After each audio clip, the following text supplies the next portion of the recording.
Hello students, मैं Jayesh Patel from सीसीसा सार्वजनिक English high school सूरत। आज मैं 10वीं कक्षा के छात्रों को हिंदी द्वितीय भाषा पढ़ाने जा रहा हूँ। अनुक्रम नंबर है 3। इसका शीर्षक है सवैये। एक काव्य है। कवि का नाम है रसखान। पहले देखते हैं काव्य का प्रकार जो सवैये है। सवैया किसे कहते हैं इसके बारे में हम पहले जानेंगे। सवैया एक छंद है। यह 4 चरणों का समपाद वर्ण छंद है। वर्णिक वृत्तों में 22 से 26 अक्षर के चरण वाले जाति छंदों का सामूहिक रूप से हिंदी में सवैया कहने की परंपरा है। सवैये के 3 प्रकार हैं: मत गयंद सवैया, सुंदरी सवैया और सुमुखी सवैया। अब कवि का परिचय। कवि रसखान का असली नाम सैयद इब्राहिम था। उसका जन्म दिल्ली के एक संपन्न परिवार में सन 1548 में हुआ था।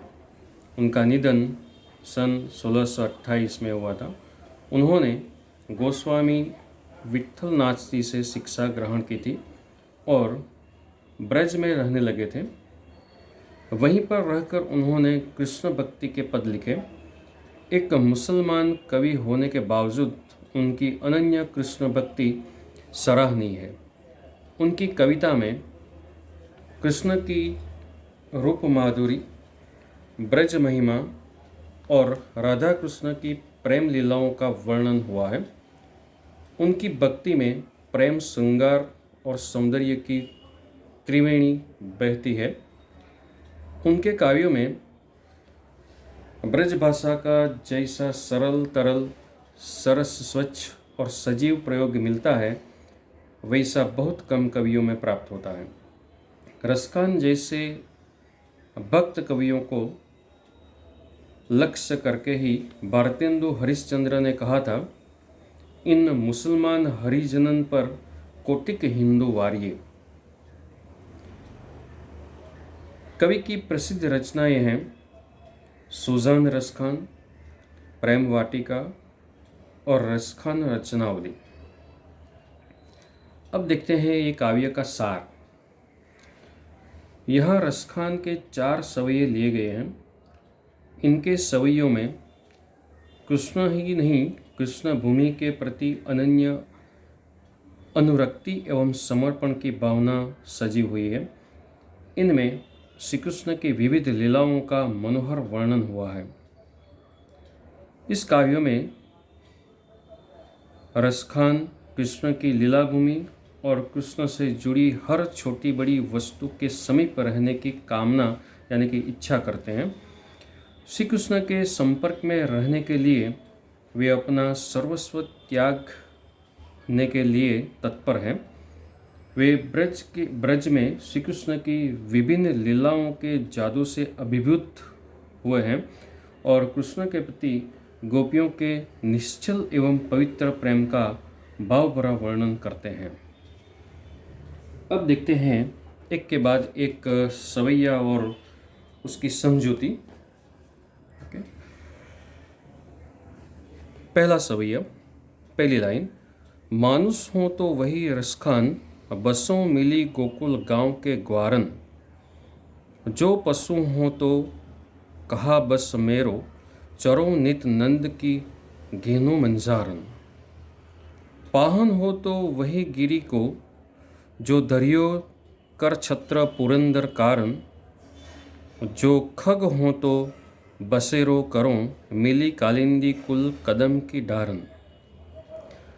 अलग अलग रूप में जन्म लेने पर कहाँ कहाँ पर किस तरह से वो रहना चाहते हैं इसके बारे में पहले सवैये में बताया गया है। पहली 2 लाइन है, कहते हैं मानुस हो तो वही रसखान, बसों मिली गोकुल गांव के ग्वारन। कवि रसखान ब्रजभूमि से अभिभूत हैं। वे अगला जन्म में श्री कृष्ण की जन्मभूमि में जन्म लेने की कामना करते हैं, इच्छा करते हैं। वे कहते हैं कि यदि उन्हें मनुष्य योनि में जन्म लेने का सौभाग्य मिले, यानी कि मनुष्य अवतार मिले, तो वे गोकुल में ही जन्म लें और वहाँ गांव के ग्वालों के साथ मिलकर निवास करें। ग्वारन, ग्वारन यानी कि ग्वाल। जो पशु हो तो कहा बस मेरो, चरो नित नंद की घेनो मंजारन। मंजारन का अर्थ होता है बीच में, मध्य में। यहाँ पर रसखान कहते हैं कि यदि वे पशु योनि में जन्म लें तो इसमें उनका कोई वश नहीं है। तब वे केवल इतना ही चाहेंगे कि प्रतिदिन उन्हें नंद की गायों के बीच चरने का अवसर मिले। चरो नित नंद की घेनु मंजारन, घेनु यानी कि गाय, मंजारन के बीच में नंद की गायों के बीच उन्हें चरने का मौका मिले। आगे कहते हैं, पाहुन हो तो वही गिरी को जो दरियो कर छत्र पुरंदर कारण। पुरंदर, पुरंदर का अर्थ होता है इंद्र, पाहन यानी कि पत्थर, गिरी यानी कि पर्वत। वे कहते हैं कि यदि वे पत्थर बने, पत्थर का रूप मिले अगले जन्म में, तो उसी गोवर्धन पर्वत के पत्थर हों। गोवर्धन जो पर्वत है, उन्होंने श्री कृष्ण ने इंद्र के क्रोध के कारण अपने हाथ से छत्र की तरह उठा लिया था। वे कहते हैं, आगे कहते हैं, जो खग हों तो बसेरो करे मिली कालिंदी कुल कदम की डारन। खग, खग यानी कि पक्षी। कालिंदी कुल यानी कि यमुना के किनारे। डारन का अर्थ होता है डाली। वे कहते हैं कि यदि उन्हें पक्षी बनने का मौका मिले तो वे गोकुल में अन्य पक्षियों के साथ मिलकर यमुना के किनारे स्थित कदम के वृक्ष के पेड़ों की डालियों पर वो बसेरा करें। इस तरह अगले जन्म में अलग अलग प्रकार के जन्म पाने पर वो किस तरह कहाँ पर रहेंगे, इसके बारे में पहले सवैये में रसखान जी ने बताया है। अब देखते हैं दूसरा सवैया। या लाकुटी अरु कामरिया पर राज तिहूं पुर को तजी डारों। आठों सिद्धि नवो निधि को सुख नंद की घेनो चराई बिसारों। रसखान कबों इन आँखिन सो ब्रज के बन बाग तिड़ाग निहारों। कोटि कहो कलदौत के दाम करिल के कुंजन पर वारों। इसमें हम पहली दो लाइन लेंगे। पहले, या लकुटी अरु कामरिया पर राज तिहूं पुर को तजी दारूं। यहाँ पर कुछ शब्द है। कामरिया यानी कि कमली, कंबल जिसे कहते हैं हम, जो श्री कृष्ण साथ लेकर घूमते थे, गाय चराते थे। उनके हाथों में छोटी लकुटी यानी कि लकड़ी भी रहती थी, लाठी जिसे कहते हैं। तिहूं पुर, पुर का अर्थ होता है लोक। तिहूं यानी कि तीनों लोक। कहते हैं कि यदि मुझे श्री कृष्ण की वह लाठी और कमली पाने का अवसर मिले, रसखान जी कहते हैं, अगर उन्हें श्री कृष्ण की वो लकड़ी यानी कि लाठी और कंबल पाने का अवसर मिले जिन्हें लेकर श्री कृष्ण गाय चराने जाया करते थे, तो उनके लिए मैं आकाश, पाताल और मृत्युलोक, तीनों लोक, तिहुंपुर यानी कि तीनों लोक, आकाश, पाताल और मृत्युलोक, तीनों लोकों का राज्य भी त्याग दूं। आगे कहते हैं, आठों सिद्धि नौ निधि को सुख नंद की घेनो चराई बिसारो। यहाँ पर आठों सिद्धि यानी कि 8 सिद्धियाँ और नौ निधियाँ, तो 8 सिद्धियाँ जो योग द्वारा प्राप्त हो सकती है इसके प्रकार है अणिमा, लधिमा, प्राप्ति, प्राकाम्य, महिमा, ईशित्व, वसित्व और कामावसायित।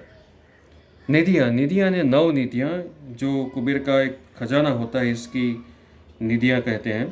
तो इसमें जो समाविष्ट है वो पद्म, महापद्म, शंख, मकर, कच्छप, मुकुंद, कुंद, नील और खर्व।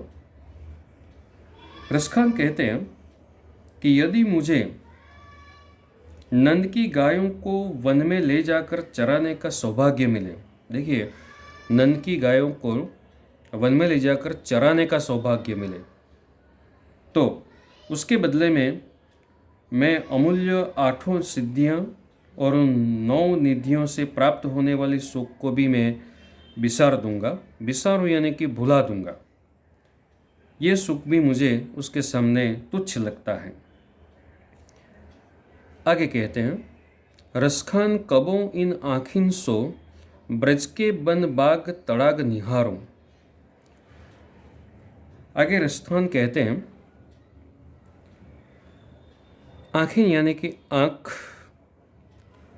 ब्रज भूमि, ब्रज का वन है, इसके बाग है, झाड़ियाँ हैं, तड़ाग यानी कि तालाब, निहारना यानी कि देखना।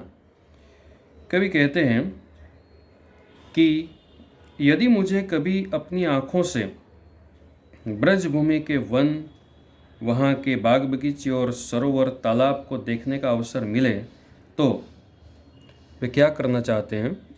कोटि कहो कलदौत, कोटि कहो यानी कि करोड़ों, कलदौत, कलदौत का अर्थ होता है यहाँ पर राजमहल, सोने के राजमहल।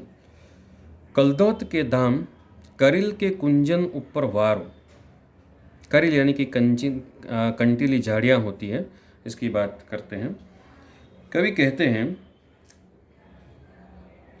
कि यदि मुझे अभी अपनी आँखों से ब्रज के वन, वहाँ के बाग बगीचे, सरोवर, तालाब देखने का अवसर मिले तो मैं वहाँ पर वन में उगने वाली कंटीली झाड़ियों के झुरमुटों को पसंद करूँगा और उन पर सोने के करोड़ों महलों को न्योछावर यानी कि त्याग दूंगा। उनके आगे मुझे करोड़ों सोने के महल भी तुच्छ लगते हैं। तीसरा जो सवैया है देखते हैं। जा दिन ते वह नंद को छोहरो, या बन धेनु चराई गयो है। मोहिनी तानिनी गोधन गाय के, बेनु बजाय रिझाई गयो है। ताही दरी कछु टोना सोके, रसखान हिये में समाई गयो है। कौ न काहो की कानी करे, सिगरो ब्रज वीर बिकाई गयो है। देखिए बहुत अच्छी बात इसमें कही है। पहली जो पंक्ति है, जा दिन, जिस दिन, ते वह नंद को छोहरो, या बन धेनु चराए गयो है। यहाँ पर रसखान कहते हैं कि जिस दिन से नंद जी का छोरा यानी कि बेटा श्री कृष्ण इस वन में गायों को चरा कर गया है, धेनु चराए गयो है, इस वन में गायों को चरा कर गया है। और मोहिनी, मोहिनी यानी कि जिसे कहते हैं कि हम जिस पर मोहित हो जाए, मधुरैसी। मोहिनी तानिनी गोधन गाय के, और अपनी मुरली की मनमोहक, मोहिनी यानी कि मनमोहक तान से यहाँ की गायों को बेनु बजाए रिझाए गयो है। यहाँ की गायों को मुरली बजाकर गायों को रिझा गया है। तभी से ताही धरी कछु टोना सोके, रसखान हिये में समाई गयो है। कौ न काहो की कानी करे, सिगरो ब्रज बीर बिकाए गयो है। यहाँ पर को न यानी कि कोई, काहो की यानी कि किसी की, कानी का अर्थ होता है परवाह, लिहाज जिसे कहते हैं। सिगरो का अर्थ होता है समस्त, बिकाए गयो है यानी कि बिक गयो है। ओके, जिस दिन से श्री कृष्ण वन में गायों को चरा कर गए हैं और मुरली की मनमोहक तान से गायों को रिझा गए हैं, तभी से वह लोगों पर कुछ ऐसा जादू टोना सा कर गया है कि वह जन जन के हृदय में अपना स्थान प्राप्त कर गया है, घर कर गया है। तब से ब्रज में ऐसी हालत हो गई है कि कोई किसी की परवाह ही नहीं करता। लगता है जैसे सारे ब्रजवासी नंद जी के छोरे पर न्योछावर हो गए हैं, इनसे अभिभूत हो गए हैं। किसी बात की परवाह नहीं है उन लोगों को। आगे देखते हैं अंतिम सवैया। मोर पखा सिर ऊपर राखी हों, गुंज की माल गरे पहिरोंगी, ओढ़ी पीताम्बर ले लकोटी बन, गोधन ग्वारिन संग फिरोंगी, भाव तो वही मेरो रसखानी, सो तेरे कहे सब स्वांग भरोंगी, पे मुरली मुरलीधर की, अधरान दरी अधरा न धरूंगी। देखिए, इसमें इस सवैये में यहाँ पर गोपियों के पवित्र प्रेम की झलक, श्री कृष्ण के प्रेम में पागल थी, अपने पवित्र प्रेम की झलक यहाँ पर उन्होंने बताई है। कवि रस खान श्री कृष्ण के प्रति गोपियों के प्रेम का वर्णन करते हुए कहते हैं कि गोपियाँ श्री कृष्ण के लिए वह सारा स्वांग करने के लिए तैयार है, अपना रूप अलग अलग प्रकार का रचने के लिए तैयार है। जो कुछ करना उनके कृष्ण को प्रिय था, श्री कृष्ण को जो कुछ भी प्रिय था वो अलग अलग स्वांग करने के लिए वो लालायित है, तैयार हैं। गोपियाँ कहती है कि मोर पखा सिर ऊपर राखी हो, गुंज की माल गरे पहरोंगी। गुंज, मोर पखा आप जानते हैं, मोर का पंख। राखी हो यानी कि रखूंगी। गुंज, गुंगची एक प्रकार की जो बेल होती है जिसके लाल रंग के बीज होते हैं, इस बीज की माला पहनना चाहती है। गोपियाँ कहती हैं कि वे श्री कृष्ण की तरह अपने सिर के ऊपर मोर के पंख धारण करेंगी और वे अपने गले में लाल रंग के गुंजों की माला धारण करेंगी, पहनेंगी। ओके, आगे कहती हैं, ओढ़ी पीताम्बर ले लकुटी बन, गोधन ग्वारिन संग फिरोंगे। और क्या करना चाहती है, देखिए, वे कहते हैं कि श्री कृष्ण का वेश धारण करके, यहाँ पर श्री कृष्ण जिस प्रकार का पीले रंग का पीताम्बर पहनते थे, ऐसा ही पीताम्बर वस्त्र ओढ़कर और अपने हाथ में लाठी लेकर गायों और ग्वालों के साथ साथ वन में वे गायों चराने के लिए भटकेंगी, ग्वालों के साथ भटकेंगी, गायों के साथ भटकेंगी। वे कहती हैं कि भाव तो वही मेरो रसखानी, सो तेरे कहे सब स्वांग भरूंगी। जो कुछ स्वांग श्री कृष्ण को अच्छे लगते थे वो सब स्वांग वे करेंगी, रूप धारण करेंगी, पर वे एक स्वांग कभी नहीं करेंगी जो श्री कृष्ण किया करते थे, और जो वो है, पे मुरलीधर की, अधरान धरी अधरा न धरूंगी। और वो एक ही काम नहीं करेंगी, वो ये काम नहीं करेंगी कि वे कहती हैं कि जिस मुरली को श्री कृष्ण ने अपने होठों पर रखकर बजाया था, उस मुरली को हम अपने होठों पर कदापि नहीं रखेंगे। सब कुछ करेंगे लेकिन ये नहीं करेंगे। क्यों नहीं करेंगे? उसके पीछे एक कारण है, क्योंकि इससे वह झूठी हो जाएंगी और वे अपने आराध्य के साथ ऐसा व्यवहार कदापि नहीं करना चाहेंगी। वो श्री कृष्ण के साथ ये नहीं करेंगी। ये इनका जो श्री कृष्ण के प्रति पवित्र प्रेम है, ये बताना चाहती हैं कि वो श्री कृष्ण की मुरली को कभी झूठा नहीं करेंगी। इस प्रकार इसका इस काव्य की समझूती, इस सव्य की समझूती समाप्त होती है। हम अगले वीडियो में इस काव्य के प्रश्नों के बारे में चर्चा करेंगे। Thank you.